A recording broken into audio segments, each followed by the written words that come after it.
Eta paribasa neme akang pabaliut nular satu kan. Pabaliut kumaha? Eta pabaliut neme paribasa. Gajah mati nagadingan meninggalkan mau. Pabalit. Tunyus. Gajah meninggalkan gading, sanes meninggalkan maung, sanes. Nular sok.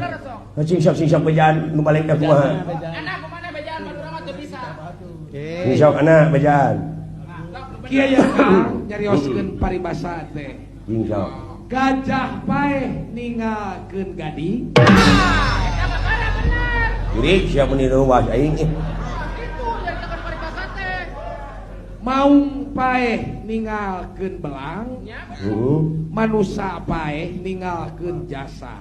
Ka bangsa, ka nagara jeung agama. Ari nyaritakeun paribasa teh kitu ngidak sareng malah pegedang. Arti ngomong. Ini ngomong dari otak gua. Ulu. Nyaritakeun paribasa pabaliut. Gitu. Ceukna hate ge. Kumaha? Kamu da si anak eta kagara bener. Kumaha cing? Da ceukna hate ge kitu dewek teh. Cing. Gajah kajasana gadingan meninggalkan mau. Goblok sia teh.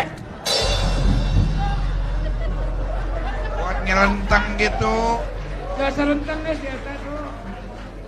Dek di baledog mah lumpat teh sendiri. Cenah. Aya kasieun berarti teh. Sugan aing lutung bieu mah. Heeh.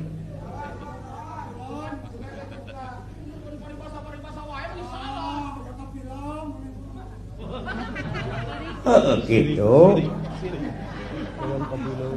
Hayang teh mongon ku anak. Gajah kajasana gadingan Gajahna teh paeh heula.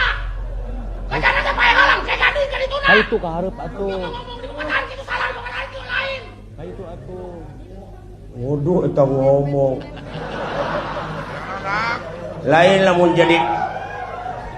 jadi awewe geus 300 kali mah sia boga salaki ngata Hayana ge teh gablek bibir teh meni kitu sia teh keur jiga tamusu teh ngetorogan Hayana ge. Bibir bercinta. Aduh.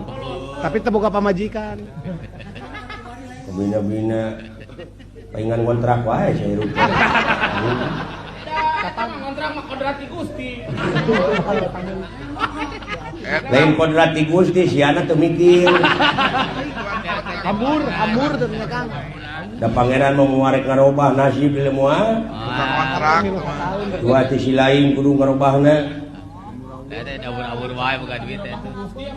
Geus dirobah ku Gusti mah dipangmeulikeun da kudunungan masalah. Aduh. eta da ngandalkeun dundungan wae sakitu dundungan keur kuriak teh Dunungan keur bapak kabutuh teh.